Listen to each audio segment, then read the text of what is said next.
What if your memories weren't?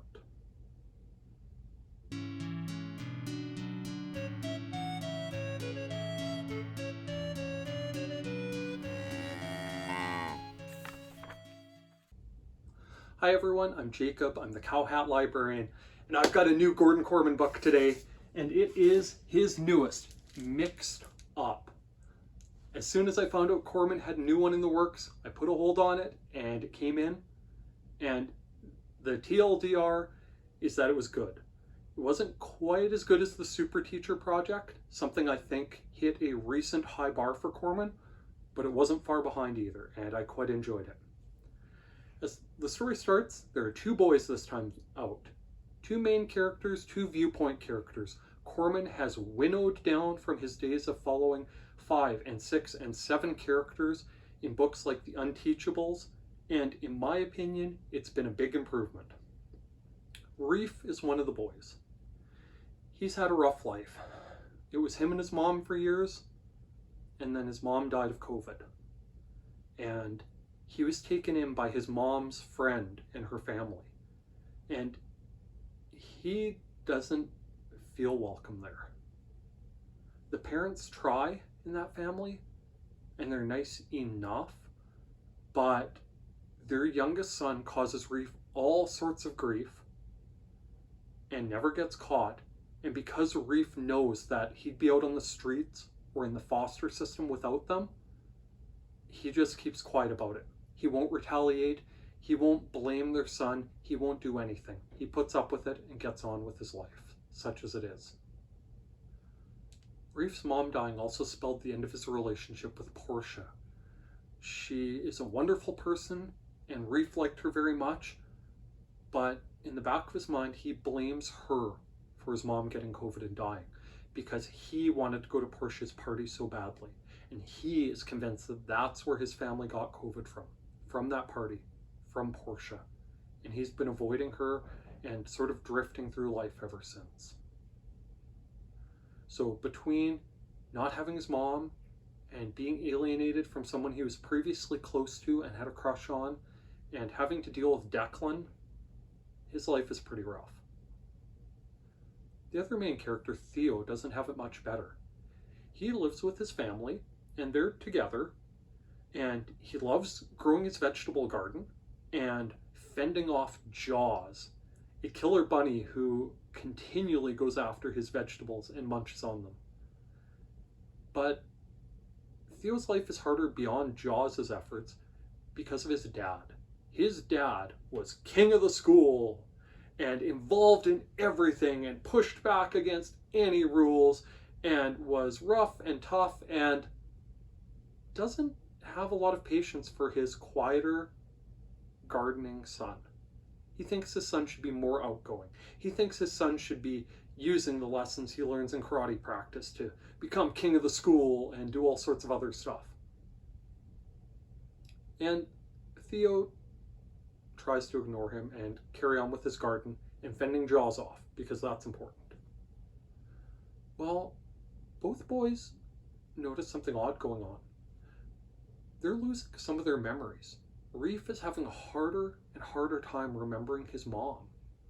And Theo is forgetting little incidents with his dad and his parents. And in place of those, they're remembering different things. Theo remembers a school he's never been to before. Reef remembers a layout to his school he's never seen before. In the course of things, Theo sees a story on the news and recognizes an architectural element from the school he's been having these weird memories of, and he heads for it. It turns out to be Reef's school. In the course of things, the two boys meet each other and they start realizing what's been going on. Their memories are getting swapped to each other. And it is getting worse and is speeding up, and they're not quite sure what to do about it. It was really good. Corman hit all the high notes here. The boys are personable and understandable, and neither of them have ideal family situations, which makes them very relatable to an average reader. I would hazard a guess that the vast majority of us know someone who's been affected badly by COVID, either the direct illness or the repercussions of some of the precautionary measures that were taken. So Reef's plight is really, really relatable, sadly. His changing relationship with Portia is completely understandable. Who wouldn't look for someone to blame in addition to themselves when a family member died of a disease? Theo's relationship with his dad was great stuff. You know, it was a nice change from the stereotypical bookworm boy and the jock dad to the gardener boy and the life of the party dad, but it all worked. Theo and Reef's relationship of being resentful of each other for having the memories that they'd lost and having to rely on each other more and more for those memories and for knowledge of what they needed to be doing was just really, really well written. Corman crafted a winner here, folks. Like I said, maybe it's not quite as high as the Super Teacher Project in my estimation, and part of that is my own bias. I was a Bruno and Boots fan way back when, and the boys in the Super Teacher Project gave me more Bruno and Boots vibes than the boys in this one, but this is a solid, solid entry. If you're a Corman fan, you can't go wrong with this. If you enjoyed things like, I want to say How to Train My Dad by Gary Paulson. It's a little more offbeat, but I think if you enjoyed it, you'd find lots to like here as well. Now, I have to warn you, there are spoilers ahead because I have to talk about the deal breaker.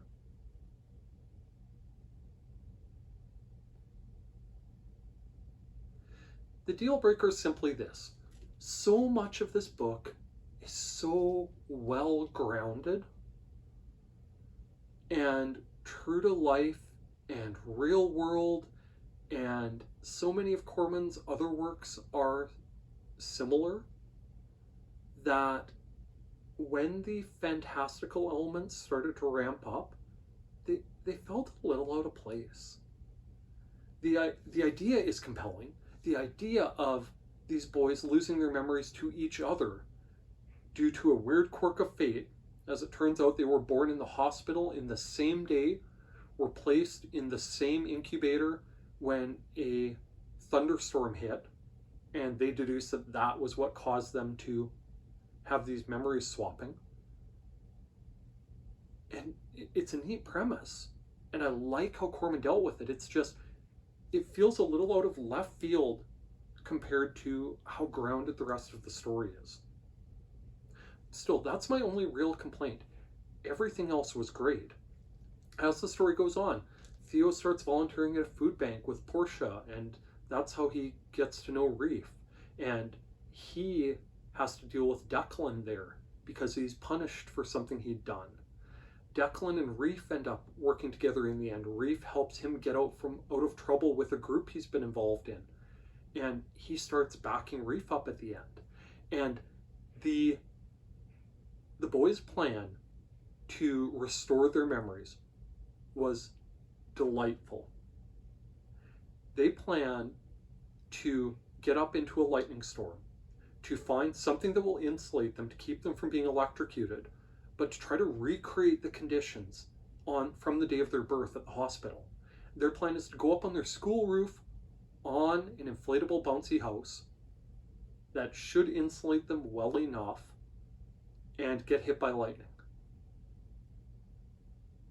And they get everything set up, and the storm moves off. It was great. There was a huge build up to it, this huge sense of, okay, this is going to happen. What's going to happen next? What's going to happen next? And then let down. I could feel the boys' disappointment and their obsession with the weather forecasts and complaining about it and bad-mouthing little storms that couldn't do anything. It was hilarious. It was a great way to break the tension and a really fun way to amp the tension back up when they had to go repeat the same thing they barely got away with the first time, but with added levels of difficulty. It was great, folks. I highly recommend it. Go borrow it from your local library. While I'm on that topic, if you use and appreciate the services offered by your public library, why not take just 1 minute and tell the powers that be exactly that? We're at a time where some libraries are having trouble finding sustainable funding to continue improving the materials and services and programs they offer. And a few good words in the right ears might make a world of difference. If, by some chance, you're a library staff member, don't forget, watching my videos counts as professional development time. With that, thanks for listening to me fanboy all over Gordon Korman for the umpteenth time. By all means, please like, please subscribe, and please check back and see what else I have to talk about from the Cowhat Library. Thank you. Bye now.